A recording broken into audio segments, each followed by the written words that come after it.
सबसे पहले आज झारखंड राज्य की राजधानी, झारखंड का हृदय रांची में इस राज्य के तमाम सम्मानित पत्रकार बंधुओं, मीडिया कर्मी के हमारे साथी, हमारे भाई, हमारी बहनगण, आप सबों को सबसे पहले हम लोग अपने पूरे संगठन के माध्यम से अभिनंदन करते हैं, आभार करते हैं और आपका धन्यवाद करते हैं कि आज चुनाव में जो भी परिणाम हमें हासिल हुए, उनमें कहीं ना कहीं आप सबों का बहुत योगदान रहा।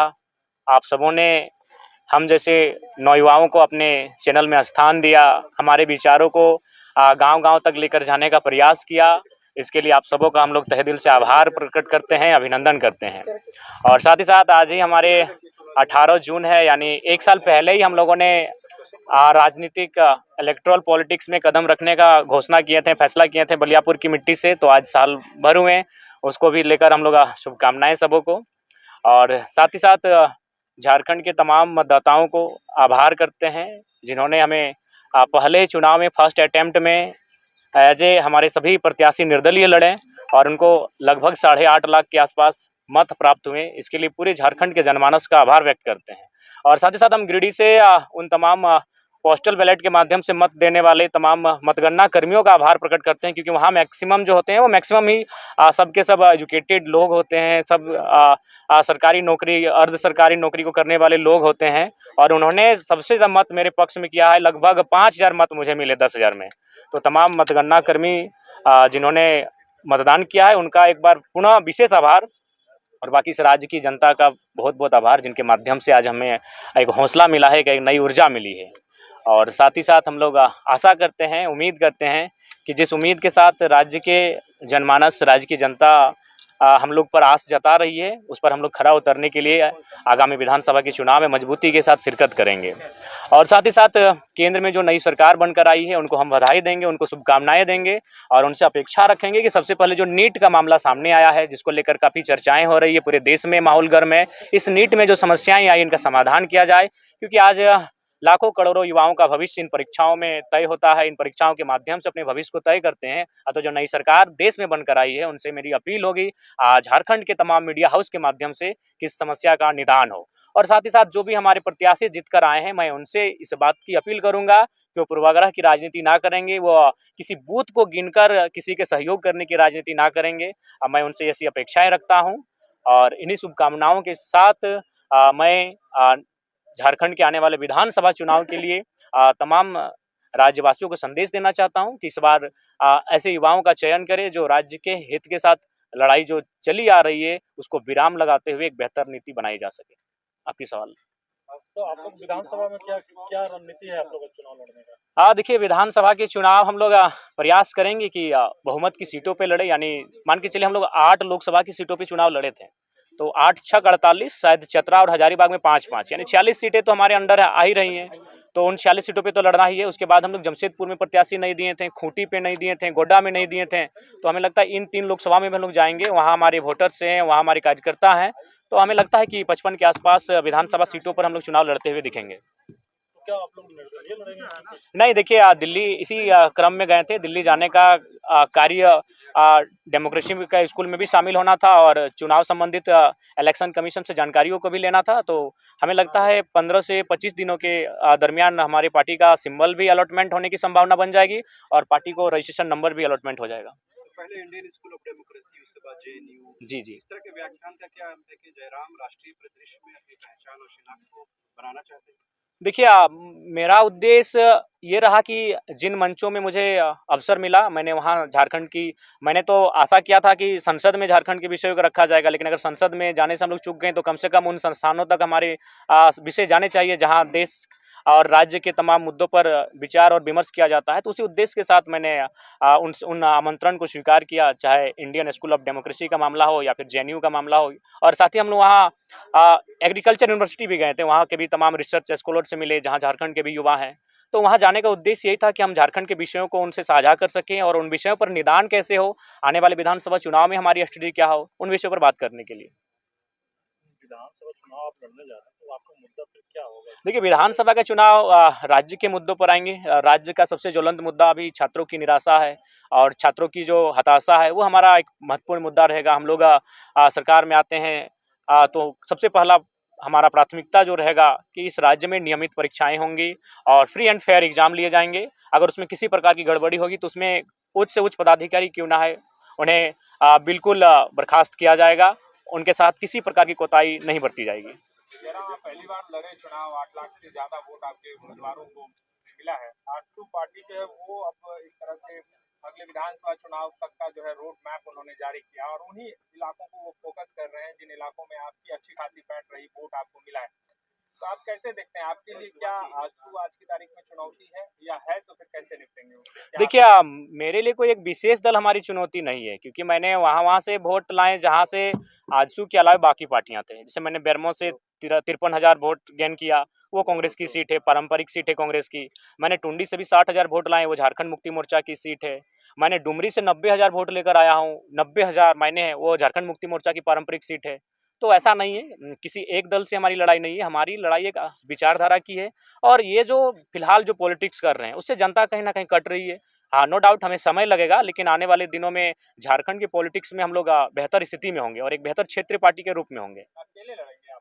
जी, फिलहाल हम लोग विधानसभा का चुनाव अकेले लड़ेंगे। जयराम जी, ये देखा गया चुनाव में केवल एक जाति विशेष का दादा, अब हम आपसे करवत प्रार्थना करना चाहेंगे। आप सभी लोग इंटेलेक्चुअल लोग हैं, एकेडमिक लोग हैं, मीडिया हाउस के लोग, अब इस सवाल से हमें बचने दिया जाए, इस सवाल से हमें रहम किया जाए। 3.5 लाख एक जाति के वोट नहीं है।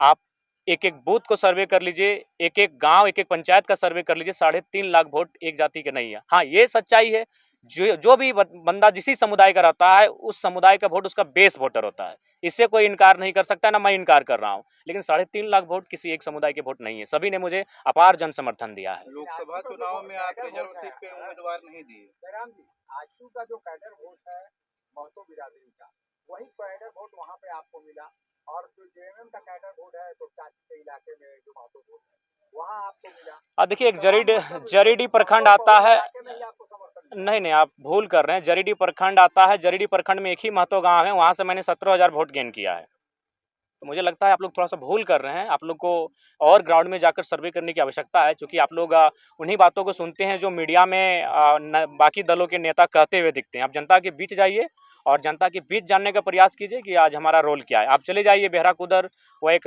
राजपूत समाज का गाँव है, वहाँ मुझे अच्छा वोट मिला। आप चले जाइए चौबेडी, वो ब्राह्मण का गाँव है, मुझे वहाँ से अच्छा वोट मिला। तो मैं किन-किन समुदाय को गिनाऊँ बताइए?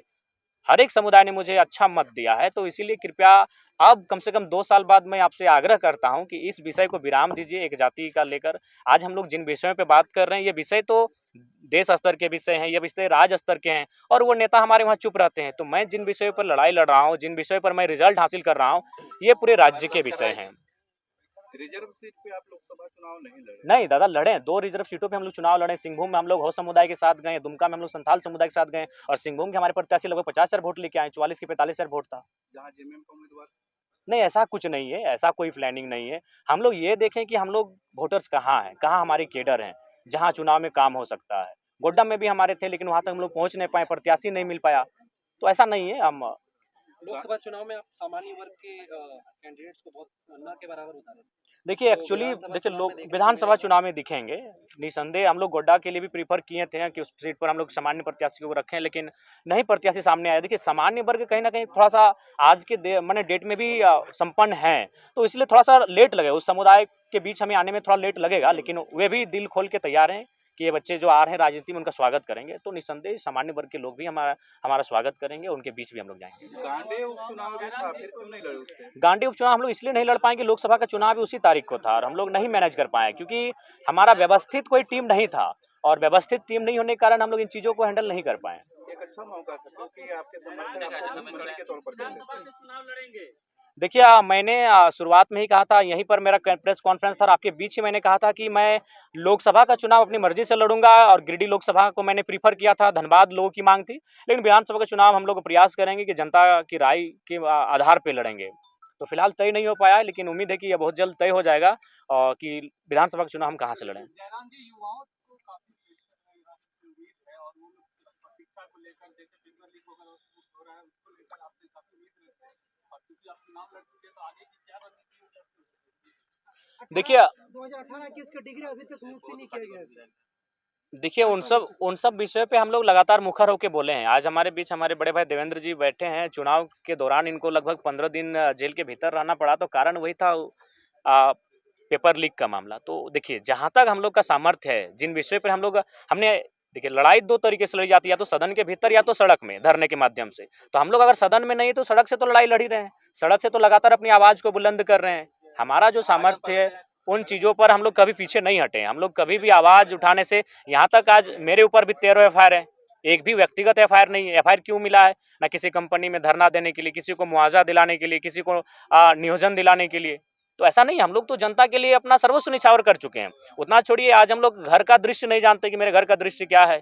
घर में न जाने कितनी प्रकार की घटनाएं घटी, लेकिन हम लोग घर तक नहीं जा पाए, घर तक कदम नहीं रख पाए। हम लोगों ने सब कुछ अपना झारखंड को ही परिवार माना है, झारखंड को ही अपना घर माना है, और पूरे झारखंड वासियों के लिए हमने अपना सर्वस्व निछावर करने का प्रयास किया है। जयराम जी लगातार बोलते हैं कि पैसा वाला हम लोग नहीं है, तो आप लोग कैंडिडेट्स का नाम घोषणा कब कर रहे हैं? क्योंकि जो विधानसभा चुनाव है उसमें समय देखिए सबसे पहले बात मैं आप सबों से भी एक बार आग्रह करूंगा, क्योंकि आप लोग का प्यार मिला, इसके लिए हम लोग हकदार भी थे। क्योंकि झारखंड के माध्यम से हम लोग देश की पॉलिटिक्स को भी एक अच्छा संदेश दिए कि हम लोग बिना पैसे की पॉलिटिक्स किए हैं। तो एक बहुत सुंदर संदेश गया है। आसान नहीं है कि आप बिना पैसे से 8 लाख वोट गेन करते हैं।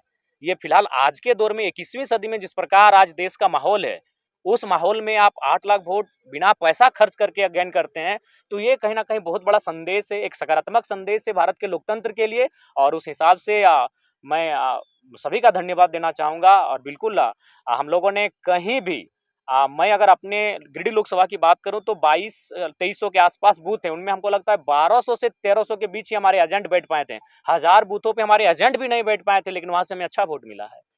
तो एक तो बेहतर संकेत हम लोग दिए हैं। जयराम जी बीजेपी की ओर से डॉक्टर हेमंत बिस्वा और